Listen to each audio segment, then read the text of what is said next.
औज़ुबिल्लाहिमिनश्शैतानिर्रजीम बिस्मिल्लाहिर्रहमानिर्रहीम। Dear students, अस्सलामु अलैकुम। आज हम अपना समर टास्क का उर्दू का समर टास्क स्टार्ट करेंगे, जिसमें हमारा फर्स्ट क्वेश्चन दिया हुआ है, हम मायनी अल्फाज के ग्रुप बनाएं। अब हम मायनी अल्फाज किनको कहते हैं? वो अल्फाज जिनके मीनिंग्स यानी मतलब एक जैसे होते हैं। अब आपने क्या करना है, यहाँ से अब जो आपको ये दिया हुआ है कॉलम, इसमें से आपने जो वर्ड्स जिनके मीनिंग सेम हैं उनको आपने नीचे नेक्स्ट इस कॉलम में लिखना है। ओके, फॉर एग्जांपल मेरे पास फर्स्ट वर्ड है तातील। अब तातील का नेक्स्ट वर्ड जो उससे मिलता जुलता है, जिसका सेम मीनिंग है, वो क्या है? नागा। सो मैंने नागा यहाँ लिखा।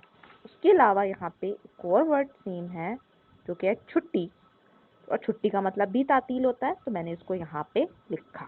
ओके जी। नेक्स्ट वर्ड है गंदगी। अब गंदगी का नेक्स्ट मीनिंग क्या होता है?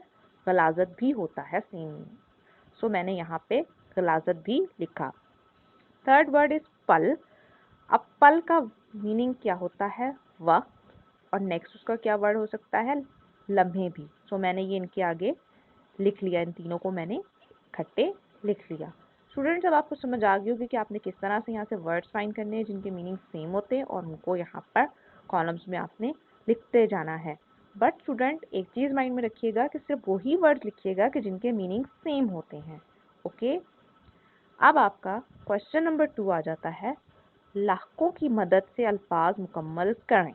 ओके, लाके क्या कहते हैं? लाके वो होते हैं जो किसी भी लफ्ज़ के एंड पर लिखते हैं और उसको कंप्लीट वर्ड बना देते हैं।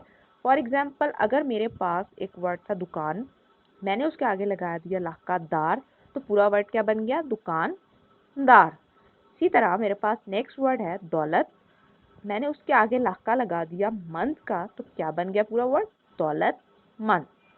नेक्स्ट वर्ड है मेरे पास साइंस, मैंने उसके आगे लाका लगा दिया दान, तो पूरा वर्ड मेरे पास क्या बन गया? साइंस दान। स्टूडेंट्स, अब आपको समझ आ गई है कि किस तरह से आपने लाके लगा के इन वर्ड्स को कंप्लीट करना है। सो अब आप इनको इजीली अटेम्प्ट कर सकते हैं। नाउ अब आप नेक्स्ट पेज टर्न करें। नेक्स्ट पेज पे आपको क्वेश्चन दिया हुआ है,